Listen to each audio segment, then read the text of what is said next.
जय श्री कृष्णा भक्तजनों। आज हम वैशाख महात्म्य का दूसरा अध्याय शुरू करते हैं।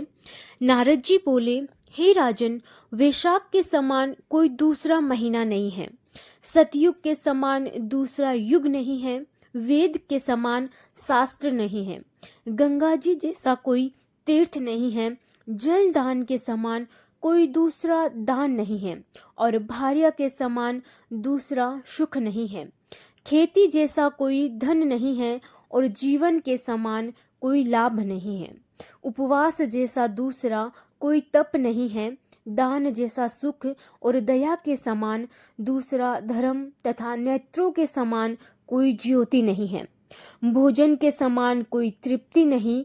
खेती के समान कोई व्यापार नहीं। धर्म के समान कोई हितकारी और मित्र नहीं और सत्य के समान कोई यश नहीं। आरोग्य के समान कोई हर्ष, केशव के समान कोई रक्षक नहीं। माधव के तुल्य संसार में कोई पवित्र नहीं। ऐसा पुरुषोत्तम वैशाख मास शेषशायी भगवान को सदा प्यारा है। भगवान के प्यारे इस महीने को जो लोग बिना व्रत किए व्यतीत किए रहते हैं, वह धर्महीन होकर शीघ्र ही पशु योनि पाते हैं। उनका कुआं, बावड़ी बनवाना, बगीचा लगवाना आदि सभी धर्म व्रथा है। उनका कुछ फल नहीं होता। जो मनुष्य वैशाख मास में नियम पूर्वक भोजनादि करते हैं, वे विष्णु भगवान को सायुज्य मुक्ति को अवश्य प्राप्त होते हैं, इसमें संदेह नहीं है। संसार में अनेक प्रकार के दान और व्रत हैं, परंतु उनके करने से शरीर को अत्यंत परिश्रम होता है। उनसे संसार में बार बार जन्म लेना पड़ता है, परंतु वैशाख मास में केवल स्नान कर लेने से ही प्राणी आवागमन से छूट जाता है। सब दान करने से जो पुण्य होता है, संपूर्ण तीर्थों में स्नान करने से जो फल मिलता है, वह सब वैशाख मास में केवल जल दान करने से मिल जाता है। जिसमें जल दान करने की सामर्थ्य न हो, वह ऐश्वर्य की इच्छा करने वाले दूसरों से कहकर जल दान करावे। यह कर्म भी सब दानों से अधिक है। तराजू के पलड़े में सब प्रकार के दान और दूसरे जल दान रखकर तोले तो जल दान ही भारी निकलेगा। जो यात्रियों के लिए प्याऊ लगाकर जल दान करता है, वह अपने करोड़ों कुल का उद्धार कर विष्णु लोक को प्राप्त होता है। हे राजन, प्याऊ लगाने से देवता, पितृ और ऋषि सब निसंदेह अत्यंत प्रसन्न होते हैं।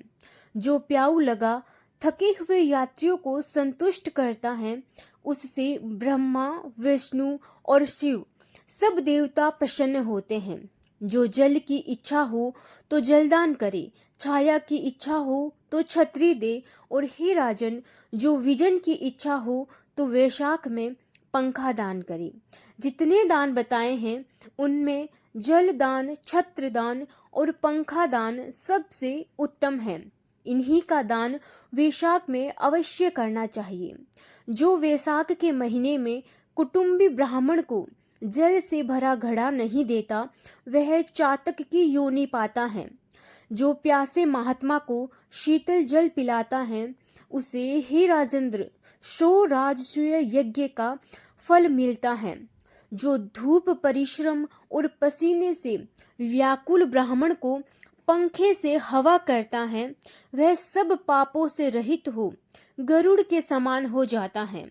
जो मनुष्य वैशाख में ब्राह्मण को पंखा नहीं देता, वह अनेक प्रकार के वात रोगों से पीड़ित हो नरक भोगता है।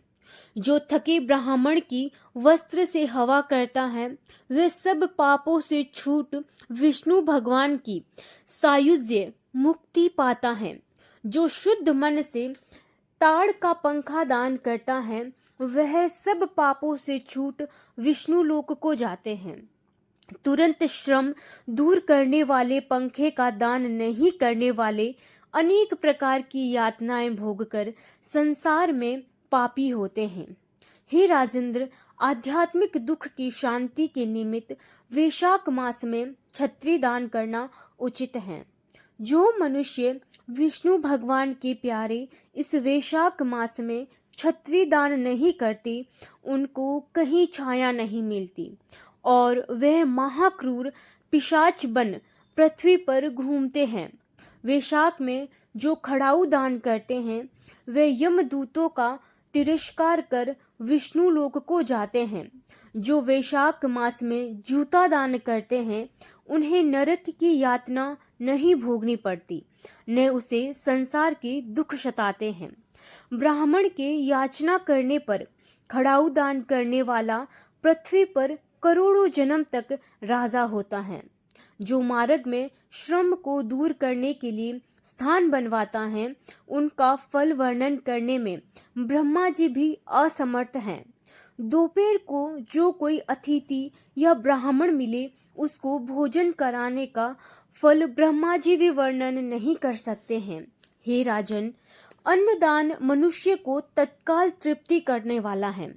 संसार में अन्नदान के समान कोई दान नहीं है। जो मनुष्य मार्ग से थके हुए ब्राह्मण को आश्रय देता है, उसके पुण्य करने की ब्रह्मा में भी सामर्थ्य नहीं है।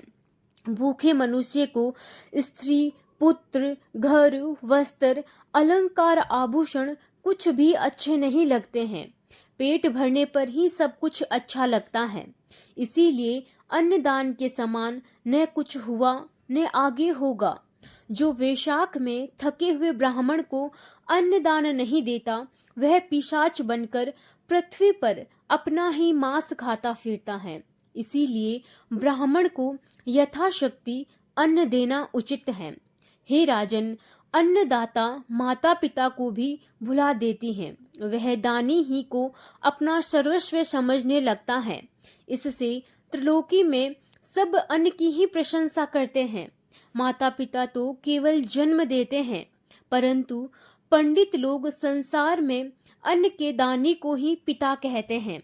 हे राजन, अन्नदाता में सब धर्म निवास करते हैं। दूसरा अध्याय यही समाप्त हुआ। बोलो राधे राधे।